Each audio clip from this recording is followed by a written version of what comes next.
Waalaikumsalam Waalaikumsalam warahmatullahi warahmatullahi wabarakatuh. wabarakatuh. Alhamdulillahirrahmanirrahim.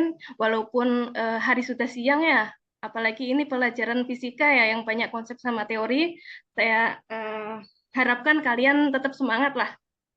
Walaupun nanti agak ngantuk-ngantuk nggak masalah, pokoknya kita harus belajar tetap semangat agar nanti konsep dan materi kita bisa kita terima dengan baik. Nah, ini Ibu akan saat ini akan belajar terkait materi gelombang cahaya ya. Kemarin kan kita sudah membahas terkait sifat-sifat cahaya, yaitu pemantulan, yaitu khususnya untuk pemantulan pada cermin datar. Nah, sekarang ini kita lanjutkan untuk pemantulan pada cermin lengkung.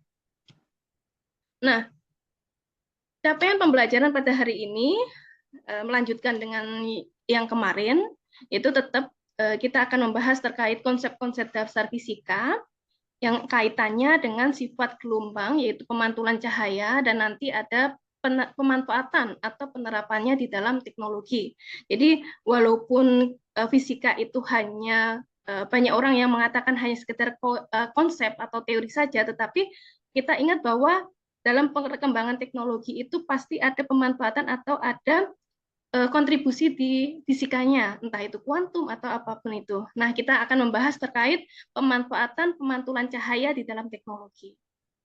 Nah, sebelum masuk ke teori, mungkin Ibu ada beberapa pertanyaan ya. Ibu cukup siapkan 2 saja, tapi Ibu ingin tahu seberapa jauh konsep atau pemahaman kalian terkait sifat pemantulan cahaya ini, khususnya pada cermin lengkung. Di sini Ibu ambil satu, yaitu cermin cekung ya. Coba aktifkan mode chatnya, chat di Zoom, aktifkan. Kita bergerak cepat, jadi nanti Ibu bisa tahu mana yang aktif, mana yang enggak.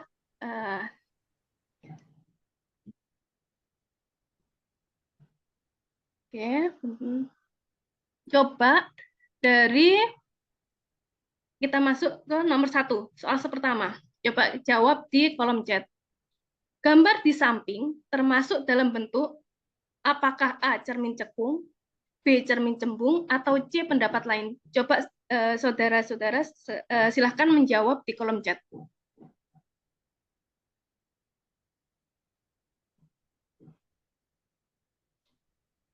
Cembung, cekung, cembung. Rata-rata terbagi menjadi 2 ya, cembung, cekung. Oke. Nah, keseluruhan menjawab A atau kalau nggak gitu B. Berarti tidak ada jawaban C, pendapat lain. Tetapi, Saya Bu, saya C. oh boleh. Silakan Mas Teguh untuk jawaban C itu kenapa? Karena saya nggak tahu Bu arah sinarnya dari mana. Kalau Betul. dari kanan itu cekung, dari kiri cembung. Jadi Baik, saya betul sekali. Ya, terima kasih Mas Teguh atas jawabannya. Ya, memang benar ya. Ketika kita melihat cermin, apalagi kita bicara lengkung ya, cekung sama cembung itu kita harus tahu yang bersifat atau yang bertindak memantulkan itu siapa? Bagian depankah yang agak menggembung ini, atau bagian dalamnya yang lebih menjorok ke dalam? Sebentar, Ibu. Nah, kalau kita anggap arah sinarnya atau bagian yang memantulkan adalah yang bagian gembung, ini berarti dia merupakan jenis cermin cembung. Tetapi ketika arah datangnya cahaya atau bagian yang memantulkannya adalah bagian yang menjorok ke dalam ini adalah cekung. Jadi saudara harus hati-hati dalam menentukan apakah dia itu arah cahayanya itu di bagian menjorok ke dalam atau menjorok keluar untuk bisa memastikan apakah dia cermin cekung atau cermin cembung. Baik, terima kasih Pak Teguh. Yang lainnya tidak apa-apa. Ini biar sambil brainstorming, sambil mengingat konsep-konsep yang kita pelajari waktu di sekolah menengah atas. Oke, kita lanjutkan ya di soal yang kedua.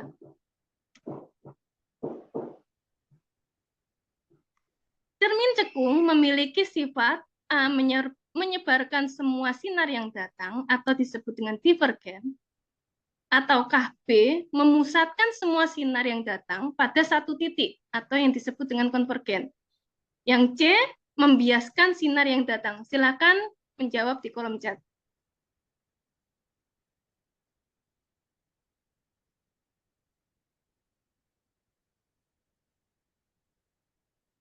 Silakan. Belum ada jawaban yang masuk ini. A, B, B, B. Oke. Jawabannya antara A dan B, tetapi di sini lebih banyak jawaban B ya, yaitu memusatkan semua sinar yang datang pada satu titik atau konvergen. Nah, jawaban yang benar adalah yang B. Memang untuk cermin cekung itu sifatnya adalah konvergen, di mana semua cahaya yang mengenai permukaan lengkungnya atau cekungnya itu memang nantinya akan difokuskan pada satu titik yang biasa disebut dengan titik fokus pada cermin cekung ataupun cermin cembung. Tetapi kalau di cermin cekung, dia sifatnya lebih ke memusatkan atau disebut juga dengan konvergen. Oke, terima kasih untuk keaktifan kalian di dalam menjawab dan ini ya, menjelaskan pendapat kalian untuk dua permasalahan ini. Kita masuk ke materi.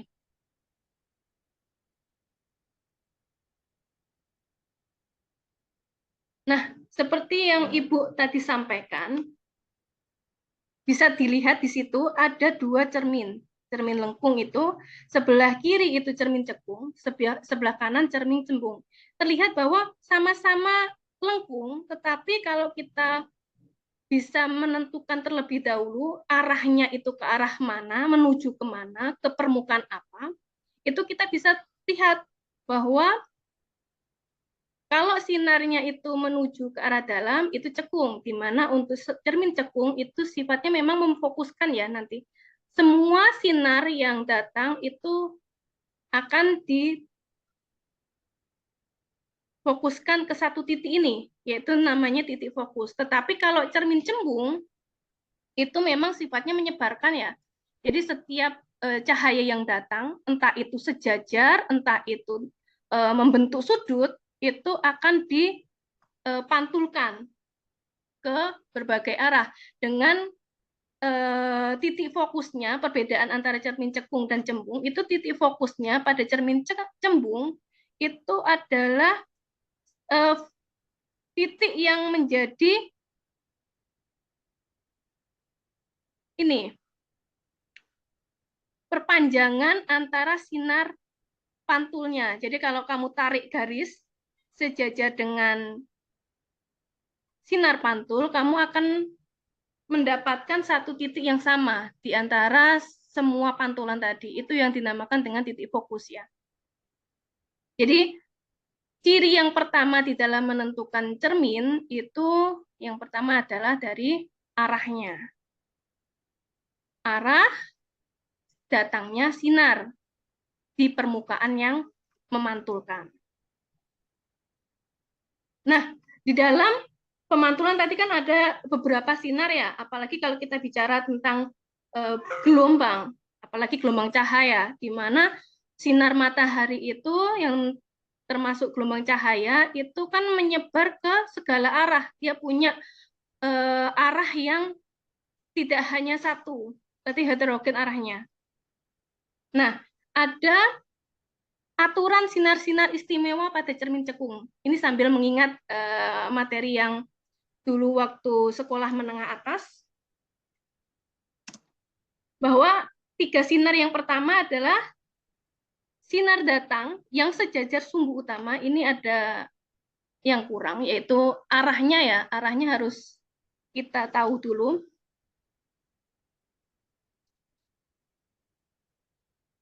Nah, arah yang sejajar dengan sumbu utama, maka akan dipantulkan melalui titik fokus. Nah, seperti ini. Kemudian, sinar yang kedua, sinar yang datang melalui titik fokus dipantulkan sejajar sumbu utama. Arahnya jangan lupa,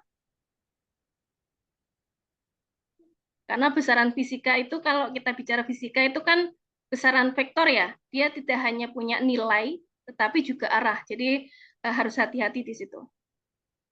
Yang ketiga, sinar yang datang melalui pusat kelengkungan. Pusat kelengkungan itu R, di mana nilainya R itu hampir sama jaraknya dengan jarak antara titik pusat cermin ke fokus. Jadi kalau misalkan titik pusat cerminnya, misalkan di sini ya, ini namanya titik pusat cermin, itu dari titik pusat ke fokus 5 cm, maka dari titik fokus ke jari-jari kelengkungan juga 5 cm. Total berarti kalau dihitung titik fokus, titik cermin, titik pusat cermin ke jari-jari kelengkungan itu 10 cm.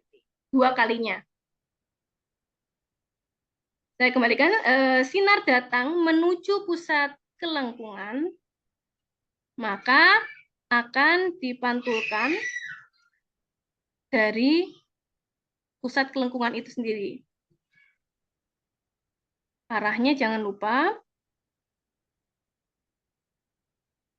Nah, ini menuju pusat kelengkungan, maka akan dipantulkan dari pusat kelengkungan itu sendiri. Jadi dari titik yang sama.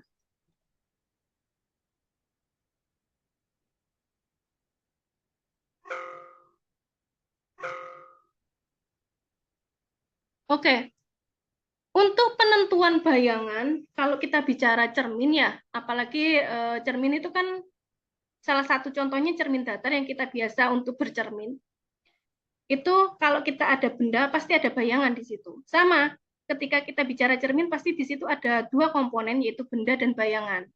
Nah, kalau untuk cermin cekung, dengan menggunakan 3 sinar istimewa tadi, kita bisa tentukan bayangannya itu dihasilkan di mana, dengan jarak berapa, dengan tinggi berapa, dengan perbesaran berapa. Itu bisa kita tentukan yang pertama melalui gambar.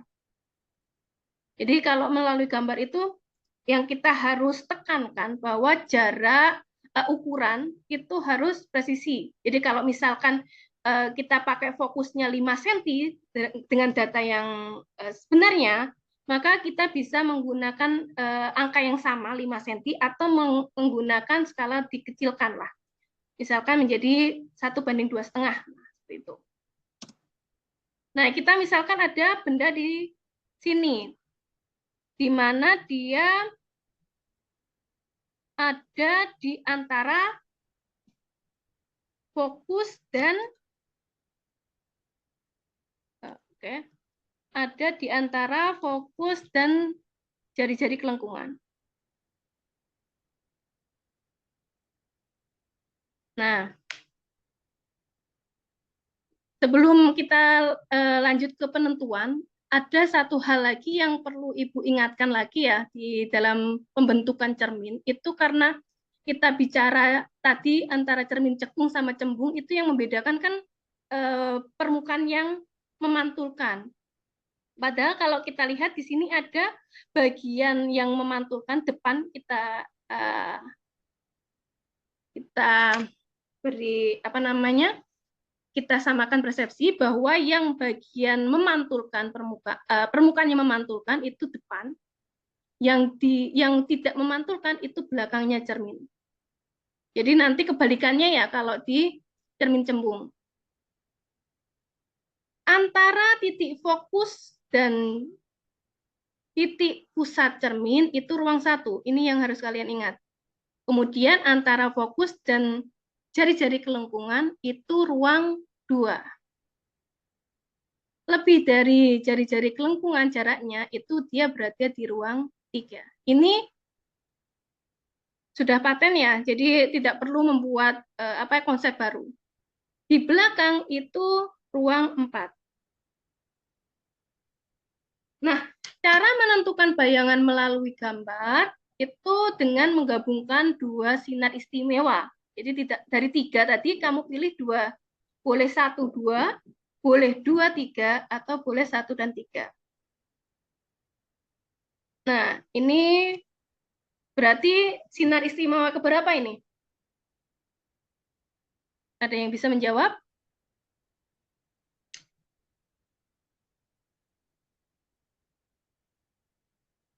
Ah, coba Bu Fatma.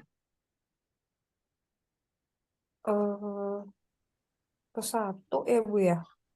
Satu. Kenapa satu? Eh, karena titik bayangannya itu kalau ini bayangannya di belakang ya Bu ya. Apakah sudah terbentuk bayangan kalau menurut Saudara Fatma? Bayangannya sejajar belum ya Bu ya, ini benda. Belum. Oh belum. Oke. Oke Bu. Sinar datangnya sejajar atau menuju titik fokus? Sejajar. Nah, itu adalah kata kuncinya ya. Jadi kalau kata kuncinya adalah sejajar sumbu utama, itu biasanya menggunakan sinar istimewa yang pertama. Nah, terima kasih Bu Fatma. Kita lanjutkan, kita gunakan sinar yang ke selanjutnya. Kalau ini, sinar yang ke ini menggunakan sinar istimewa keberapa? Ada yang bisa menjawab?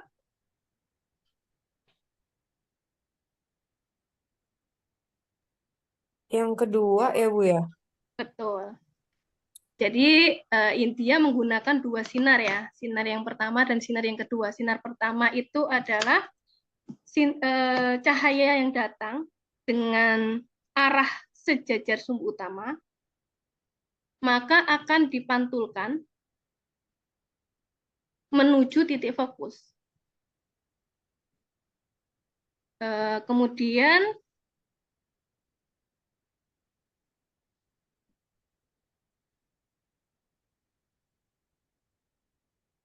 ini pentapnya agak trouble ya, jadi Ibu agak lama dalam mencatatnya. Kemudian yang kedua, sinar yang kedua itu adalah sinar yang menuju titik fokus akan dipantulkan sejajar sumbu utama. Jadi kalian ketika kita mau berbicara tentang pembentukan bayangan cermin, cekung, itu harus mengingat tiga sinar istimewa itu. Nah, kemudian lalu kalau kita sudah menemukan titik temu antara dua sinar tadi, nah disinilah posisi bayangan. Ini adalah bayangan. Bayangan. Nah, kita ditanya sifatnya bagaimana? Apakah dia diperbesar atau diperkecil? Gimana caranya? Kita lihat. Kalau berdasarkan menggunakan cara penentuannya itu melalui gambar, kalian bisa ukur perbedaan antara tinggi benda atau dengan tinggi bayangannya. Apakah ada perbedaan atau tidak? Kalau perbesaran berarti ukurannya pasti lebih besar. Atau nanti kita gunakan dengan tips kalau kita sudah banyak banyak melakukan atau banyak menyelesaikan persoalan-persoalan fisika, nanti kita akan tahu trik-triknya seperti apa. Nah, kalau berdasarkan gambar, kita tahu bahwa sifat bayangannya nyata itu ketika bayangan ada di depan cermin. Ini kan di depan cermin.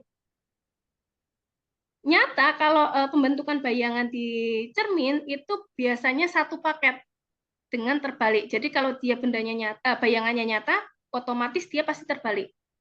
Kalau bayangannya maya di belakang cermin, maka satu paket dengan tegak. Jadi maya pasti tegak, kalau nyata pasti terbalik.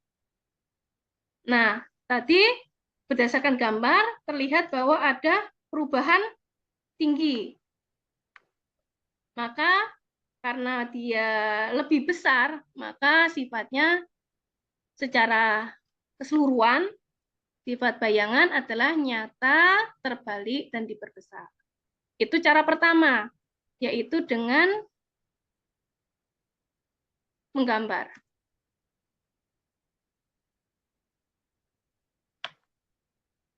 Oke. Nah, kalau kalian sudah banyak menggunakan beberapa gambar atau beberapa contoh persoalan dengan menggunakan bendanya itu di ruang 1, 2, 3, 4, kalau kita rangkum, maka akan didapatkan ini, konsep ini. Ini adalah rumus keledai yang biasa digunakan kalian, biasanya anak-anak SMA itu dalam menghafal lebih banyak menggunakan rumus keledai ini, di mana kalau kita tahu ruang benda dan ruang bayangan, keseluruhannya itu totalnya pasti sama dengan 5. Jadi kalau misalkan ini ruang 1, jadi Ibu garis besarkan, ruang benda ditambah ruang bayangan itu sama dengan 5. Ruang 1 pasti bayangan di ruang 4. Ruang 2 otomatis di ruang 3, karena totalnya harus 5. Nah, untuk melihat nyata dan tegaknya, lihat aja bayangannya. Ruang 4 di belakang atau depan? Ruang 4 tadi di depan atau belakang, Bu Tessa? Di di belakang, Bu. Baik, benar. Jadi ruang 4 ada di belakang. Kalau di ruang di belakang, maka otomatis sifatnya maya. Maya satu paket dengan tegak. Jadi maya tegak. Untuk melihat diperbesar atau diperkecil, itu lihat aja angkanya 1 ke 4. Otomatis dia diperbesar. Dari 2 ke 3 diperbesar. 3 ke 2 diperkecil. Kenapa kok nyata? Karena di ruang 2 bayangannya. Ruang 2 ada di depan. Jadi dia otomatis nyata. Nyata satu paket dengan terbalik. Nah, di sini yang menjadi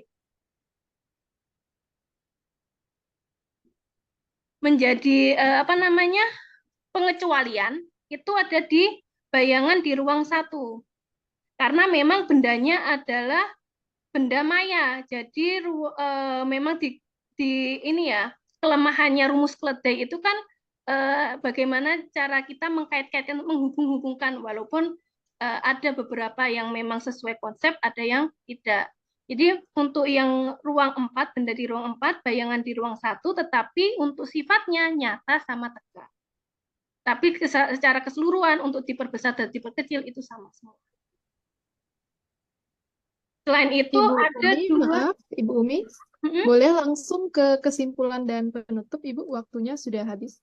Baik, itu tadi untuk konsep untuk pembentukan bayangan ya. Sebenarnya ini ada rumus yang kedua, yaitu secara matematis pembentukan bayangan dengan menggunakan rumus matematika yang sudah ditentukan. Nah, mungkin ini latihan soalnya bisa langsung kalian terapkan rumus yang tadi. Tetapi untuk pemahaman yang lebih detail, jadi ini yang latihan 1 dan 2, kalian bisa pelajari sendiri, tetapi untuk yang pemahaman konsep, Ibu inginkan kalian menganalisis prinsip kerja dari alat ini. Jadi alat ini itu suatu teknologi ya yang kita gunakan, yaitu kompor listrik, dengan menggunakan aplikasi pemantulan cahaya. Nah, secara kelompoknya bisa menggunakan kelompok yang kemarin. Coba kalian analisis prinsip kerja alat tersebut, kemudian kalian tentukan kira-kira di dalam merancang alat tersebut itu ukuran dari si jari-jari cerminnya itu atau alat pemantulnya itu dengan letak atau posisi si panci atau alat masaknya itu diletakkan di mana. Nah, ini kalian coba diskusikan secara kelompok, kemudian kalian bisa tuliskan di dalam laporan. Nanti kalian upload di LMS. Mungkin itu saja materi hari ini. Ibu cukupkan. Wassalamualaikum warahmatullahi wabarakatuh. Waalaikumsalam warahmatullahi wabarakatuh. Terima kasih Ibu Umi Nuraini. Pada Pak Wayan disilahkan untuk komentar dan masukannya, Pak. Bu Umi, capek nggak ngajar? Rasa Sebenarnya capek nggak? Iya, Ya, capek Bapak, apalagi konsep sama teori Bapak. ya artinya mahasiswa kan bisa akses di LMS mengenai materi.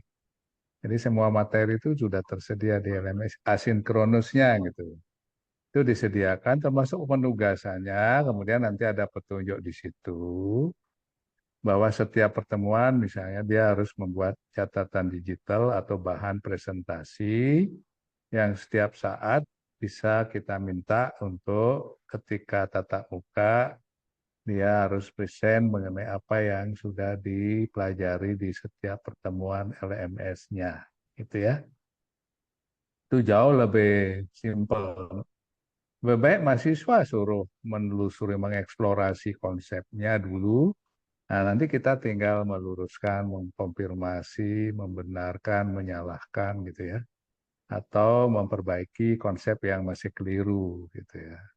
Nah, gitu. Jadi Ibu nggak usah detail menjelaskan begitu. Ya, mahasiswanya dulu dari, cuma di LMS memang perlu disediakan bahan-bahan yang apa istilahnya yang mudah dimengerti. Nah, biasanya kalau tutorial-tutorial pembelajaran itu jauh kan mereka ingin di-subscribe kan, pasti bagus-bagus tuh yang mudah dipahami. Kalau susah dipahami biasanya orang nggak mensubscribe gitu ya. Itu biasanya begitu. Pilihlah materi-materi yang jadi kita hanya tinggal menggunakan materi yang ada di YouTube, ya, itu memanfaatkan media yang tersedia. Tapi dari sisi Ibu menjelaskan, menegaskan, kemudian menggunakan media cukup bagus tadi, termasuk menggunakan apa namanya eh, papan untuk menuliskan sesuatu, menegaskan, mencoret-coret atau memberi penekanan-penekanan itu juga cukup efektif tadi saya lihat. Hanya eh, kita kan pengen mahasiswanya yang belajar ya, artinya mengeksplorasi.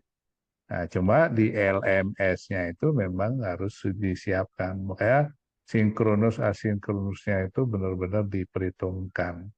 Nah, ketika misalnya di pertemuan awal orientasi kita jelaskan apa yang mesti dia lakukan di asinkronus, kemudian nanti di sinkronus apa saja yang kita akan lakukan, apakah diskusi, apakah dia harus presentasi, apakah dia menyampaikan hasil belajarnya ketika menonton video atau menceritakan tentang isi video, kemudian apa maknanya. Nah, kalau itu dilakukan, nah, itu beri penguatan dia di kelas. Nah, kalau yang nggak paham pasti nggak lihat di LMS, nggak belajar. Apalagi di LMS yang dikontrol menjadi bagian dari proses dia belajar sesuatu di LMS-nya gitu ya.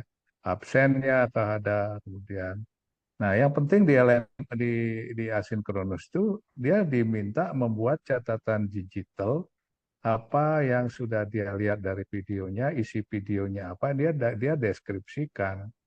Suruh mendeskripsikan dalam bentuk PowerPoint kah atau menggambarkan sesuatu melalui infografis kah dan sebagainya itu bisa dilakukan di LMS saja. Jadi aktivitas pembelajaran mandiri. Jadi pertemuan kita untuk Ibu berapa SKS ini Bu Umi 3 SKS Bapak. materi ini?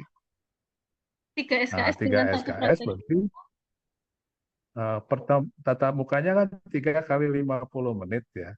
Nah, kemudian tugas terstrukturnya nah itu di LMS tuh dan dia bisa dengan kelompoknya kah.